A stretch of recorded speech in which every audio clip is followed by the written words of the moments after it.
తీసుకుంటే మేనిఫెస్టోలో అంశాలన్నీ మోసపూరితమైనవి, ఇదొక దగా మేనిఫెస్టో అని ఆ కూటమిలో ఉన్న మోడీ గారు కూడా భావించి దానికి దూరంగా ఉన్న విషయం మనం చూసాం. అంటే మేనిఫెస్టోని ఆ కూటమి సభ్యులైన మోడీ గారు కూడా గ్యారంటీ ఇవ్వట్లేదు, నేను షూరిటీ ఉండను అని చెప్పేశారు. ఆ కూటమిలో ఉన్న పురంధరేశ్వరి గారు కూడా నేను షూరిటీ ఇవ్వను అని చెప్పి పారిపోయే పరిస్థితిని ఈరోజు చంద్రబాబు నాయుడు గారు కల్పించిన సంగతి మనం చూసాం. అలాగే తీసుకుంటే అసలు ఈ ఆంధ్ర రాష్ట్ర ప్రజలందరూ కూడా ఈ మేనిఫెస్టోని చూసి ఏమనుకుంటూ ఉన్నారంటే అబద్ధం చెప్పదు చంద్రబాబు నాయుడు, నిజం చెప్పడు అనేసి. అలాగే తీసుకుంటే మైసూర్ బజ్జీలో మైసూర్ ఉండదు, చంద్రబాబు నాయుడు మాటల్లో నిజం ఉండదు. అలాగే హైదరాబాద్ బిర్యానీలో హైదరాబాద్ ఉండదు, చంద్రబాబు నాయుడు మేనిఫెస్టో వెబ్సైట్లో ఉండదు. శ్మశానంలో ముగ్గుండదు, తెలుగుదేశం పార్టీకి సిగ్గు ఉండదు అని అనుకుంటూ ఉన్నారు. అసలు కంపేర్ చేస్తే చంద్రబాబు నాయుడికి మా జగనన్నకి ఈరోజు 600 హామీలు ఇచ్చి మోసం చేసిన మోసగాడు చంద్రబాబు నాయుడు అయితే ఇచ్చిన హామీల్లో 99% నెరవేర్చిన మొనగాడు మా జగనన్నని ప్రజలందరూ చెప్తూ ఉన్న పరిస్థితి. అభివృద్ధి చంద్రబాబు నాయుడు చేసిన అభివృద్ధి గ్రాఫిక్స్లో కనిపిస్తుంది, జగనన్న చేసిన అభివృద్ధి గ్రామాల్లో కనిపిస్తుంది. అలాగే చంద్రబాబు నాయుడు విజన్ టెలివిజన్లో కనిపిస్తే జగనన్న విజన్ విలేజెస్లో కనిపిస్తూ ఉన్న పరిస్థితి మనం చూసాం. అలాగే తీసుకుంటే చంద్రబాబు నాయుడు గారివన్నీ కూడా గ్లోబల్స్ ఆలోచనలు అయితే జగనన్నవి నోబెల్ ఆలోచనలు. క్రెడిబిలిటీ క్యార్ ఆఫ్ అడ్రస్గా ఈరోజు జగనన్న మేనిఫెస్టోని భావిస్తే, మేనిఫెస్టోలో ఉన్న అంశాలు అమలు చేస్తే అందులో ఉన్న అంశాలన్నీ కూడా తొంగలో తొక్కిన వ్యక్తి చంద్రబాబు నాయుడు గారు.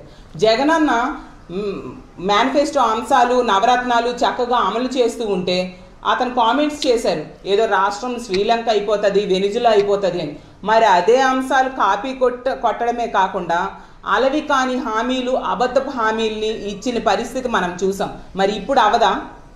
అసలు ఈ డబ్బులు ఎక్కడి నుంచి తెస్తారు, ఎలా వస్తుంది అనే విషయం కూడా మీరు చెప్పాల్సిన అవసరం లేదా? నిజం చెప్పాలంటే మేనిఫెస్టో చంద్రబాబు నాయుడు అనౌన్స్ చేసిన మేనిఫెస్టో అనేది నిజంగా అసలు సాధ్యమయ్యేదేనా?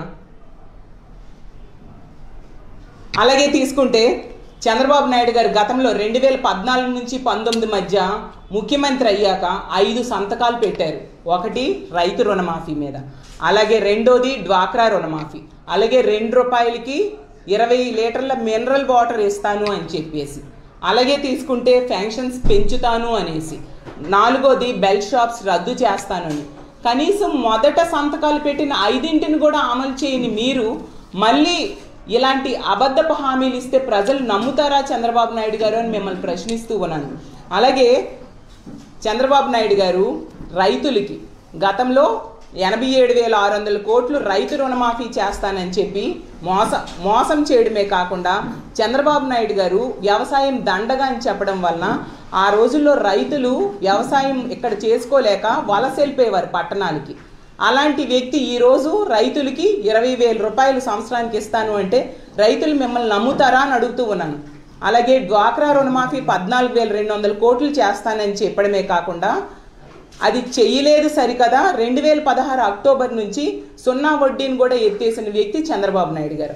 అలాంటి వ్యక్తి ఈరోజు మళ్ళీ డ్వాక్రా మహిళలకి 1,500 రూపాయలు ఇస్తాను ప్రతి నెల అంటే ప్రజలు నమ్ముతారా మిమ్మల్ని? 0 వడ్డీ ఇస్తానంటే మిమ్మల్ని నమ్ముతారా అని అడుగుతూ ఉన్నాను. అలాగే తీసుకుంటే ఇంటికొక ఉద్యోగం లేదా నిరుద్యోగ భృతి ఇస్తానని చెప్పి 2,000 రూపాయలు నిరుద్యోగ భృతి ఇస్తానన్న చంద్రబాబు నాయుడు గారు నిరుద్యోగ భృతి ఇవ్వలేదు సరికదా, నెట్ట నిలువుగా నిరుద్యోగ యువతకు మోసం చేసి ఇప్పుడు సంవత్సరానికి 20 లక్షల ఉద్యోగాలు ఇస్తాను అంటే యువత నమ్ముతారా మిమ్మల్ని అని అడుగుతూ ఉన్నాను. గత 5 ఏళ్ళలో మీ కూటమి అధికారంలో ఉన్నప్పుడు కేవలం 32,000 ఉద్యోగాలు మాత్రమే ఇచ్చి ఈరోజు ఇన్ని ఉద్యోగాలు ఇస్తానంటే ఆంధ్ర రాష్ట్ర యువత మిమ్మల్ని నమ్ముతారా అని అడుగుతూ ఉన్నాను. అలాగే తీసుకుంటే గర్భిణీ స్త్రీలకి 10,000 రూపాయలు ఇస్తానన్నారు. ఏ ఒక్కరికైనా ఇచ్చారా ఆంధ్రప్రదేశ్ రాష్ట్రంలో? అలాగే గతంలో ఆడపిల్ల పుడితే 25,000 రూపాయలు అకౌంట్లో వేస్తాను అని చెప్పిన చంద్రబాబు నాయుడు గారు ఒక్క ఆడపిల్లకైనా ఒక్క మహిళకైనా ఆ డబ్బులు వేశారా అని నేను అడుగుతూ ఉన్నాను. ఏ ఒక్క హామీని అమలు చేయకుండా ఏ మొహం పెట్టుకొని మళ్ళీ కొత్త హామీలు అంటూ ప్రజల దగ్గరికి వస్తూ ఉన్నారు. ఆంధ్ర రాష్ట్ర ప్రజలేమైనా చెవిలో పువ్వులు పెట్టుకొని ఉన్నారా చంద్రబాబు నాయుడు గారు అని మిమ్మల్ని ప్రశ్నిస్తూ ఉన్నాను. అలాగే తీసుకుంటే జగనన్న ఇన్ని పథకాలు ప్రవేశపెట్టారు. మీ హయాంలో, మీ 14 ఏళ్ళ హయాంలో కనీసం ఒక్క పథకమైనా మీరు ప్రవేశపెట్టారా? మా అమ్మఒడిని కాపీ కొట్టారు కదా మీరు. మరి ఇలాంటి పథకాలు ఏవైనా చదువుకి సంబంధించినవి మీ హయాంలో ఒక్కటైనా ఎందుకు ప్రవేశపెట్టలేదు అని నేను ప్రశ్నిస్తూ ఉన్నాను. అలాగే తీసుకుంటే ఈ మేనిఫెస్టో చూస్తే నాకు ఒకటే అర్థమైంది. ఆంధ్ర రాష్ట్ర ప్రజలకు నేను ఒకటే చెప్తూ ఉన్నాను, ఈ మేనిఫెస్టోని చూసి కనుక మీరు తెలుగుదేశం పార్టీకి ఓటేస్తే రాష్ట్ర ప్రజలందరూ నెట్ట నిలువుగా మునిగిపోవడం ఖాయం. ఎందుకంటే మీరు తెలుగుదేశం పార్టీకి కనుక ఓటేస్తే ఈ మేనిఫెస్టోలో మనకి చాలా విషయాలు అర్థమవుతాయి. మీరు నాడు నేడు ద్వారా పాఠశాలల అభివృద్ధి వద్దు అనుకున్నట్టుగా, అలాగే ఇంగ్లీష్ మీడియం మీరు వద్దు అనుకుంటేనే తెలుగుదేశం పార్టీకి ఓటేయాలి. అలాగే తీసుకుంటే మీరు బైలింగ్వల్ టెక్స్ట్ బుక్స్ వద్దు. అలాగే తీసుకుంటే మధ్యాహ్న భోజనం కోసం గోరుముద్ద అనే పౌష్టికాహారాన్ని జగనన్న ఇస్తూ ఉన్నాడు, అది వద్దు అని మీరు చెప్తున్నట్టుగా అని భావించాలి. అలాగే తీసుకుంటే తెలుగుదేశం పార్టీకి కనుక ఓటేస్తే ఈ రాష్ట్రంలో ఉన్న 8వ తరగతి పిల్లలకి జగనన్న ట్యాబ్లు ఇస్తూ ఉన్నాడు, అది కూడా వద్దు అని మీరు అంగీకరించినట్టుగా అవుతుంది. ఎందుకంటే ఇవేవి కూడా మేనిఫెస్టోలో ఈ కూటమి వాళ్ళు పెట్టని పరిస్థితి. అంటే ఇవన్నీ మేము కొనసాగించము, కనీసం నిజంగా కొనసాగించడానికి ట్రై చేసే వాళ్ళైతే పేర్లు మార్చైనా పెడతారు కదా, అది కూడా వీళ్ళు పెట్టలేదు. అంటే ఇవేవి రానున్న రోజుల్లో కొనసాగవు. అలాగే ఈ రాష్ట్రంలో ఉన్న బీసీ, ఎస్సీ, ఎస్టీ మైనారిటీలకు మీకు ఒకటే చెప్తూ ఉన్నాను, ఈ వేళకు కనుక ఓటేస్తే ఈ రాష్ట్రంలో 17 మెడికల్ కాలేజీలు మీరు వద్దు అనుకున్నట్టుగా, అలాగే ఈ రాష్ట్రంలో ఉన్న ప్రైవేట్ విద్యా సంస్థలు అయిన నారాయణ లాంటి కాలేజీల దోపిడీకి మీరు అంగీకరించినట్టుగా అవుతుంది. అలాగే ఈ రాష్ట్రంలో నాడు నేడు ద్వారా హాస్పిటల్స్ అభివృద్ధి మీరు వద్దు అనుకున్నట్టుగా అవుతుంది. అలాగే ఈ రాష్ట్రంలో ఇప్పుడు కొనసాగుతూ ఉన్న ఆరోగ్య సురక్షను కూడా మీరు వద్దు అనుకున్నట్టుగా అవుతుంది. ఎందుకంటే అవేవి కూడా ఈ మేనిఫెస్టోలో ఈ చంద్రబాబు నాయుడు గారు, పవన్ కళ్యాణ్ గారు ఏమీ పెట్టలేదు. అంటే వీళ్ళు ఇవేవి కూడా కొనసాగించము అనే విషయాన్ని అంగీకరించినట్టుగా మనకి ఈ మేనిఫెస్టో చూస్తే అర్థమవుతూ ఉంది. అలాగే మోడీ గారితో కలిపి వీళ్ళు కూటమి ఏర్పడ్డారు. ఒక ఉత్తరాంధ్ర మహిళగా నేను అడుగుతూ ఉన్నాను, మా ఉత్తరాంధ్రలో ఉన్న మా స్టీల్ ప్లాంట్, మాకు విశాఖ ఉక్కు ఆంధ్రుల హక్కు, మాకు ఎంతో గర్వకారణం. అలాంటి స్టీల్ ప్లాంట్ ఈరోజు ప్రైవేటీకరణ కోసం మోడీ గారు నోట్ ఇచ్చారు. మరి మీరు మోడీ గారితో చెప్పి ఆ నోటు వెనక్కి తీసుకోవాలి కదా, ఎందుకు ఆ ప్రకటన చేయట్లేదు?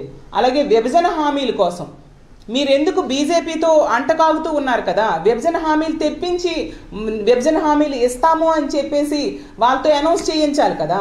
అలాగే ఆంధ్ర రాష్ట్ర ప్రజలు ఎంతో ఆతృతగా ఎదురు చూస్తున్న ప్రత్యేక హోదా కోసం మోడీ గారితో ఎందుకు మీరు అనౌన్స్ చేయించట్లేదు?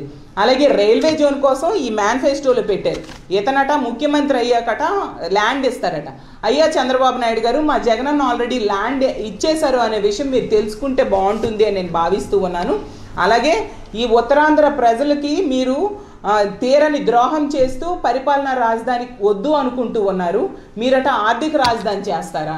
అసలు ఆల్రెడీ అభివృద్ధి చెందిన నగరం ఇది, దీన్ని మరింత అభివృద్ధి మా జగనన్న చేయడం జరిగింది. ఈరోజు ఒక ఇన్ఫోసిస్ అయినా, అదానీ డేటా సెంటర్ అయినా, ఇనార్బిట్ మాల్ అయినా, 6,000 కోట్లతో 6 లైన్స్ అయినా ఎన్నో రకాలుగా విశాఖపట్నంను అభివృద్ధి చేసిన వ్యక్తి మా జగనన్న.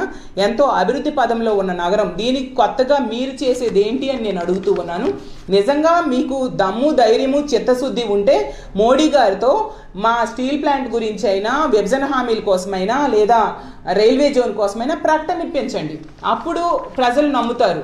అది మానేసి మళ్ళీ ప్రజలు మభ్య పెట్టడానికి ఇలాంటి అలవి కాని హామీలు ఇస్తూ ఉంటే ప్రజలు నమ్మరు.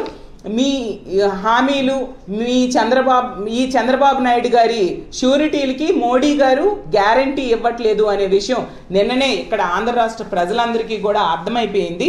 అలాగే తీసుకుంటే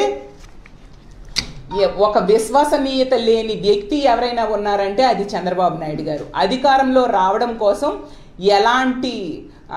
ఎలాంటి పనులైనా చేస్తారు, ఎలాంటి హామీలైనా ఇస్తారు, అరచేతిలో వైకుంఠం చూపిస్తారు. తర్వాత అధికారంలోకి వచ్చాక ప్రజలు నెట్ట నిలువుగా మోసం చేసి వాళ్ళని దగా చేయడంలో ముందుంటారనే విషయం ఈ రాష్ట్ర ప్రజలందరికీ తెలుసు. కాబట్టి ఇలాంటి అలవి కాని హామీల్ని ప్రజాగలం అంటూ, ప్రజాగరళం అంటూ లేదా యమగలం లాంటి మేనిఫెస్టోలు తీసుకొస్తే ప్రజలు నమ్మే పరిస్థితి లేదు. మీకు తగిన బుద్ధి చెప్పడానికి రాష్ట్ర ప్రజలందరూ కూడా సిద్ధంగా ఉన్నారు.